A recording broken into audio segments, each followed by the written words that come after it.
Nous avons eu Turki Al-Faisal, vous savez, l'ancien chef du renseignement en Arabie Saoudite. Il a déclaré que la plus grande menace pour la stabilité de la région, c'est Israël, pas l'Iran. Est-ce que cela va être le fondement de leur stratégie, de leur politique, ou est-ce quelque chose de nouveau? Parce que j'ai jamais entendu cela de la part de l'Arabie Saoudite auparavant. Que se passe-t-il dans l'esprit des gens, de la direction en Arabie Saoudite?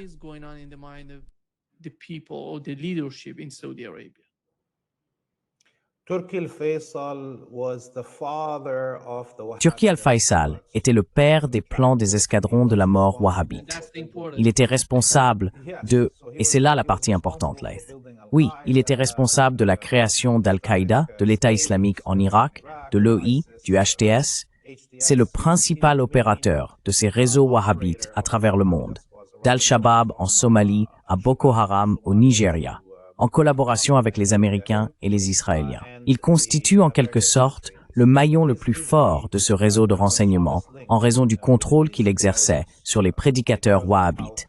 Ces prédicateurs, dans les mosquées, qui recrutaient les escadrons de la mort wahhabites. Maintenant, je prendrai ces propos au sommet de Doha avec des pincettes.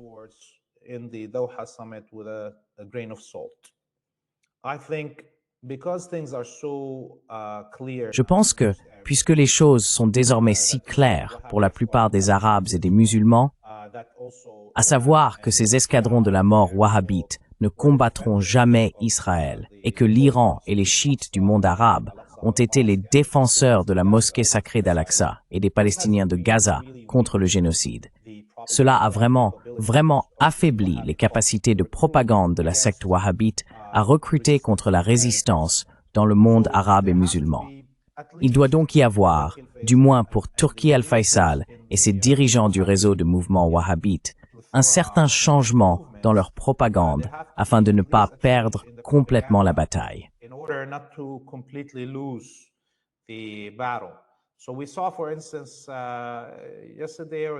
Nous avons vu par exemple hier ou avant-hier, oui c'était hier ou peut-être il y a 2 jours, la commémoration de la chute de Damas aux mains du HTS. Nous avons vu cette nouvelle armée syrienne défiler à Damas et marcher au son de chants sur la libération de la Palestine.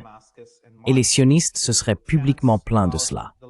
Or, à mon avis, ces mêmes combattants du HTS, ce jour-là, traversaient des villages du sud de la Syrie, passant devant les forces d'occupation israéliennes et les saluant simplement. Donc vous voyez, les sionistes se plaignent de la fanfare et des chants pour la Palestine du HTS, alors qu'il est probable que les sionistes aient eux-mêmes demandé au HTS de le faire, pour donner l'impression qu'ils sont d'une certaine manière pro-palestiniens.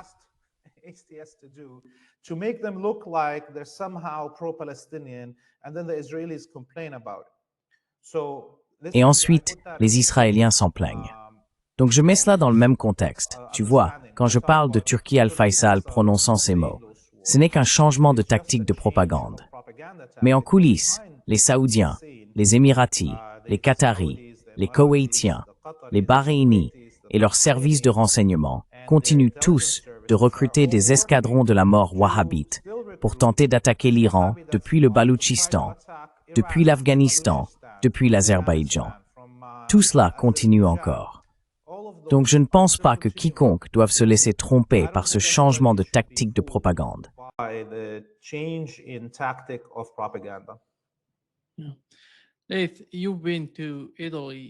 Laith, vous êtes allé en Italie, et nous savons qu'en Europe, à Doha, l'un des représentants de ce panel que vous avez mentionné, Javad Zarif, en faisait partie. La dame, si je ne me trompe pas, était italienne, et elle a dit que la première priorité de l'Europe était l'Ukraine. Elle n'a même pas mentionné la situation au Moyen-Orient. Que se passe-t-il en Europe, selon vous? Comment percevez-vous la division entre le peuple et les dirigeants là-bas? Et à quel point cette division est-elle profonde, si c'est bien le cas?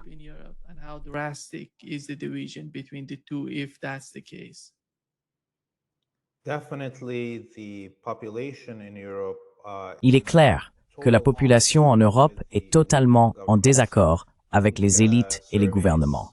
Je pense que des sondages réalisés en Europe ont montré que même la population la plus soumise à la propagande, en Allemagne par exemple, considère l'entité sioniste comme un ennemi. Je crois qu'environ les 2/3 de la population allemande sont opposés à la colonie sioniste et à ce qu'elle fait. C'est énorme. Et c'est la même chose pour la plupart de l'Europe. D'accord? Maintenant, le problème auquel nous faisons face, en tant que personnes de cette région, c'est que les populations en Europe, les services sociaux dont elles bénéficient, comme la santé, l'éducation, les transports, peu importe, sont en réalité tous financés par le pillage des ressources de l'Asie, de l'Afrique et de l'Amérique latine.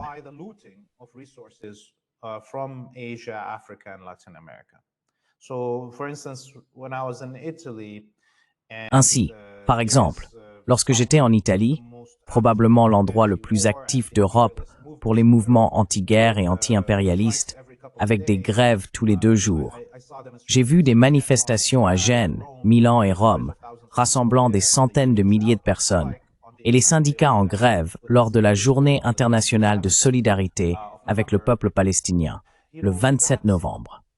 Mais cela ne s'est pas vraiment traduit par une action radicale.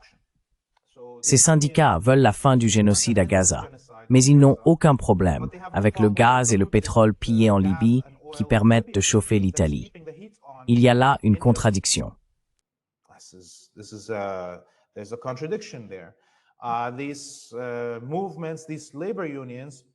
Ces mouvements, ces syndicats, appellent à l'arrêt de la vente d'armes de l'Italie vers la colonie sioniste. L'Italie, d'ailleurs, est le 3e vendeur d'armes aux sionistes, après les États-Unis et l'Allemagne. Alors, où sont ces syndicats, dont les membres travaillent dans les usines qui produisent ces armes? Ils n'appellent pas leurs membres à cesser le travail. Ces usines n'ont pas fait grève ce jour-là. Tous les autres syndicats et toutes les branches de ces syndicats l'ont fait, car les travailleurs de ces usines d'armement appartiennent aux grands syndicats qui étaient en grève ce jour-là. Mais ces branches des syndicats, elles, n'ont pas fait grève.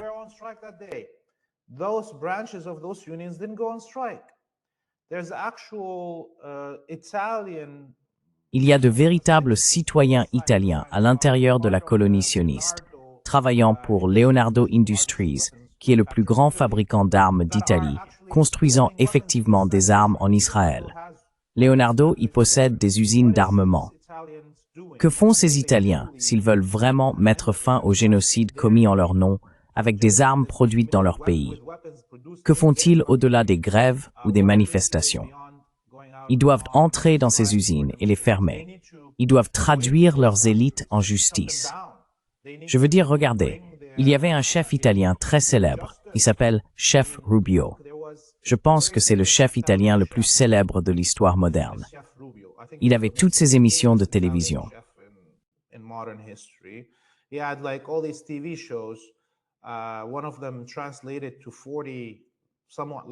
L'une de ces émissions a été traduite en une 40aine de langues et diffusée sur Discovery Channel ainsi que sur d'autres chaînes à travers le monde. Puis, des voyous sionistes l'ont pris en embuscade devant la maison de sa mère et l'ont battu presque à mort. Ni la police, ni la justice ne se sont attaqués aux responsables. En fait, les militants en Italie l'ont tout simplement abandonné. Tu peux imaginer ça? Bon, disons que le système judiciaire ne va pas fonctionner. Tout est contrôlé par les sionistes. Supposons cela, ou que la police en Italie soit contrôlée par les sionistes. Eh bien, tu es italien. Je sais que tu peux faire plus. Je sais que c'est une vie de mafia. Pourquoi n'y a-t-il pas eu de représailles contre certains des producteurs juifs italiens les plus en vue des médias? La même chose, tendre une embuscade devant la maison de leur mère. Fais quelque chose.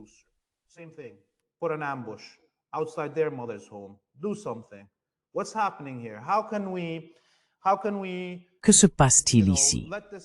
Comment pouvons-nous laisser cela se produire et simplement passer à autre chose comme si de rien n'était?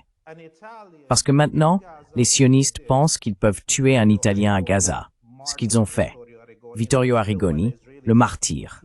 Vittorio Arrigoni a été tué par les Israéliens en 2009 à l'intérieur de Gaza. Et maintenant, ils pensent qu'ils peuvent tuer des citoyens italiens en Italie, et ni le gouvernement italien, ni le peuple italien ne s'en soucieront assez pour riposter. Bon, voilà malheureusement les limites. Et si j'étais la fasciste Mélanie, la présidente, je ne me soucierais pas de ce que pense mon peuple s'ils sont tous des mauviettes comme ça. Si je peux faire tout ce que je veux et qu'ils sortent simplement dans la rue, manifestent, puis retournent à l'usine pour produire des armes pour moi, pourquoi, en tant que première ministre ou présidente de l'Italie, me soucierais-je de l'opinion de ma population?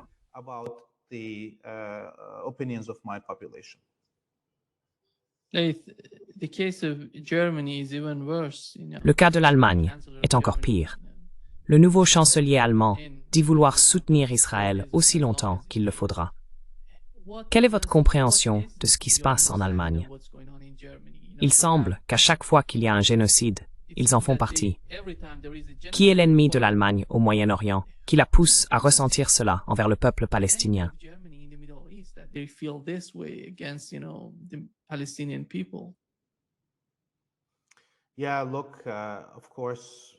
Oui, écoute, bien sûr, chaque fois que je regarde comment la police en Allemagne traite les manifestants, je me dis, tu vois, les Israéliens n'ont pas besoin d'envoyer des voyous, comme ils l'ont fait en Italie, pour tabasser le chef Rubio. D'ailleurs, c'était de vrais voyous israéliens, qui ont pris un avion depuis Tel Aviv, ont atterri à Rome, l'ont passé à tabac, puis sont repartis.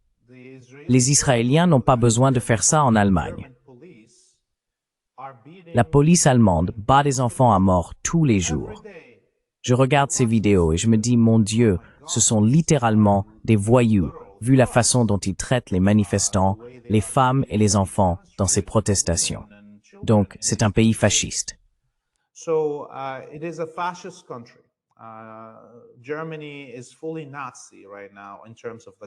L'Allemagne est totalement nazie en ce moment, en ce qui concerne le gouvernement.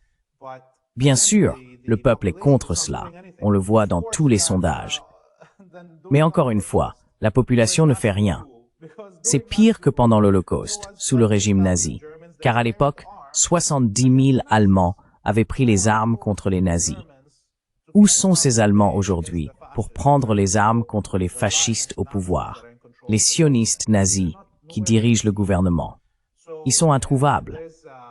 Donc, clairement, je pense qu'il y a un contrôle fasciste plus stable dans la plupart des sociétés européennes aujourd'hui qu'il n'y en avait lorsque Hitler était au pouvoir.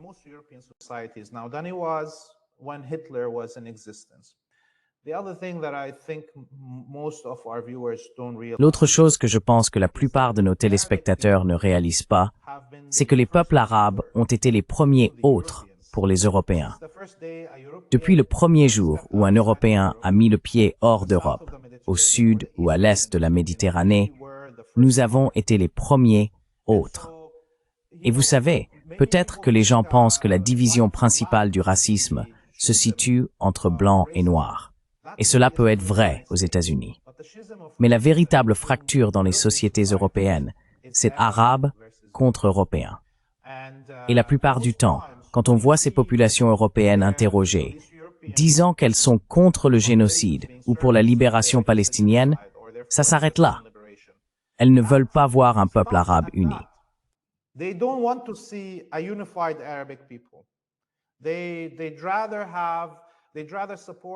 Ils préfèrent soutenir les contrats kurdes en Syrie, qui tentent de bâtir une colonie fondée sur la ségrégation ethnique, de type apartheid, et de procéder au nettoyage ethnique des chrétiens assyriens et des musulmans du nord-est de la Syrie.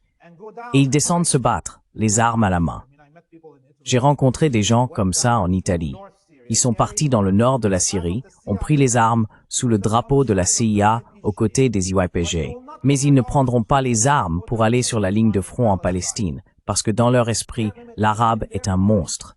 L'arabe est leur ennemi ultime, leur premier ennemi. Ainsi, les peuples arabes, et donc la Palestine, sont mis à l'écart, loin de l'unification et de la libération arabe.